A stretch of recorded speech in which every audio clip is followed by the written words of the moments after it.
Brace yourself. In today's gaming ecosystem, great movement in video games is taken for granted.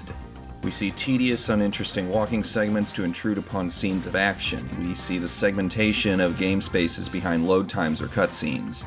We see high resolutions that make for fantastic screenshots but show a buggy, laggy mess when the picture starts moving.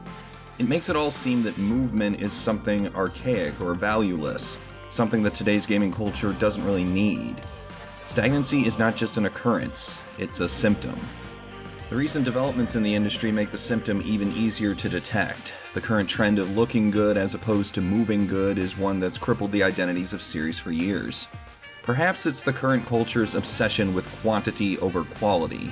Games come out with huge worlds but with little to do in them, and no navigation to accommodate that size. We're still seeing both old and new franchises have us traverse enormous maps back and forth, but without any of the payoff. And it leaves me wondering, if a game demands that you move from location to location so much, why can't that movement be satisfying and fulfilling on its own? That satisfaction and fulfillment ties into something I referred to in one of my older videos. I mentioned something called the joy of motion, defining it as a phenomenon in games where the simple act of moving around is fluid and engaging, regardless of the context in which it stands. It doesn't matter where this motion is occurring or why. You just need to be enjoying that you're doing it. But games that master movement to that level are not as plentiful as we may think. There's a strong difference between a game with functional movement and a game that takes things one step further. You could call it game feel, but it doesn't help that describing how a game's movement feels is as postmodern and ambiguous as it gets. Whether it's the speed of the movement, or its responsiveness, or even something like its animation or sound, recreating the joy of motion is tricky. But when it happens, we know it. Enter the Capcom 5, and with it, one of the greatest definitions of movement I've ever seen in gaming. Who, me?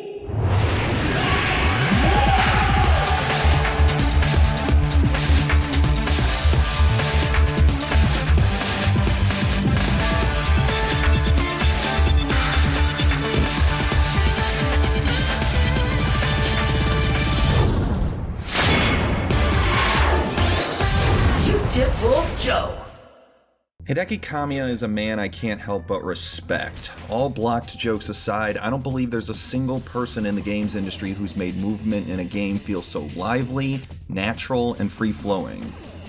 Prior to his work in the Capcom 5, he had already turned an earlier version of Resident Evil 4 into a bloody ballet of over-the-top action as the original Devil May Cry. It was pretty clear that Kamiya had a tight grasp on making movement feel dynamic and energized, and Devil May Cry did catapult him to the forefront of Capcom's forces. And once at the helm for an entirely original project, Kamiya held nothing back. Developed in effort to cultivate the skills of Kamiya and his team, Viewtiful Joe was a project inspired by Japanese tokusatsu figures like Kamen Rider, a far cry from the dark gothic style of Dante, Trish, and the world of Devil May Cry. Viewtiful Joe was something brimming with spirit and style, thanks in no small part to its slick, cel-shaded aesthetic. It was an unlikely challenge, but one Kamiya wanted to see through to the very end. What we got was something that not even Kamiya himself could have envisioned, a game that boldly and triumphantly achieves the joy of motion. Alright! Let's get it on! Viewtiful Joe's gameplay, like its protagonist, is propulsive. Just as Joe's character is energized, sharp-tongued, and always eager to show off, gameplay in Viewtiful Joe refuses to stand still. Nearly every moment, no matter how small, has energy. Moments of downtime are kept to a minimum and act more to build suspense and eventual explosiveness toward another epic clash between enemies. The high-tension bombast of every set piece is a rush to experience. But most importantly, it makes the tiniest, most fundamental pieces of its movement mechanics into something totally satisfying.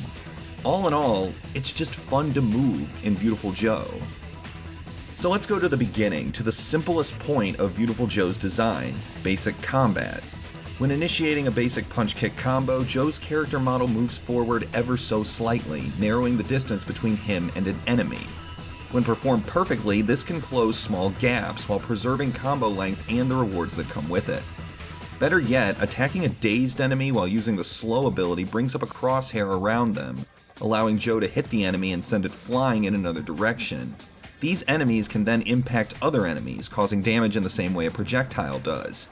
And this can be used to extend attack chains and develop even longer combo attacks. It's a brilliant method that holds the visual flair of a stylish melee-based beat-em-up but with the range of a projectile attack. It's essentially a beefier, harder-hitting version of Dante's guns, which allow him to attack distant enemies while still maintaining a long combo chain. Only in the case of Viewtiful Joe, it's a physical motion. And combo chains are the name of the game in Viewtiful Joe, as, like in Devil May Cry, the player is graded on their performance. Attaining that rare, perfect, beautiful ranking is no easy feat, as your combos must be long, but executed quickly and without taking a hit. You have to be fast and you have to be impervious, but you also gotta keep that combo going, and with long-range attacks being so few in Viewtiful Joe, this means that you need to move in the projectile's place. Joe has to initiate continuing his combo by moving himself, so by default, motion is the most important element to Viewtiful Joe's design. But even looking at Joe's defensive abilities, you can see a wild, fiery sense of style. When slowing down time to dodge enemy attacks, Joe doesn't simply block, animating with a handful of frames before going back to a typical idle animation. Instead, he twists and turns to dodge attacks, spinning his legs like a breakdancer, springing back on his feet after an enemy attack and landing right into another combo chain. The defense is naturally integrated into the free-flowing movement of the offense. Even when on the defensive, Joe can't help but keep moving. Because of Joe's design and abilities, retaining motion is challenging, but all of the tools needed to create a volatile, explosive action game are always at work. Viewtiful Joe is a game that doesn't just reward staying in motion, but it does everything in its power to make even the smallest, most insignificant moments of gameplay into something propulsive. A simple scuffle between the lowest tiers of grunts is turned into a performance stage that the player can use to show off. And when a game does that much to accommodate its sense of motion, there's simply no point in ignoring it. You have to go with the flow.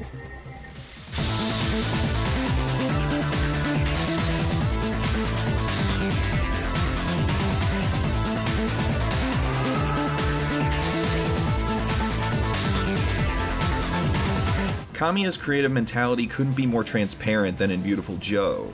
Limitations are there to be broken, trends are there to be subverted.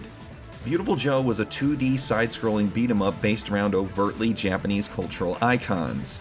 And when you think about it then, you realize how a game like this didn't make Capcom much in terms of sales. As niche a project as Viewtiful Joe is, it still held design directions that proved beneficial to the gaming culture as a whole.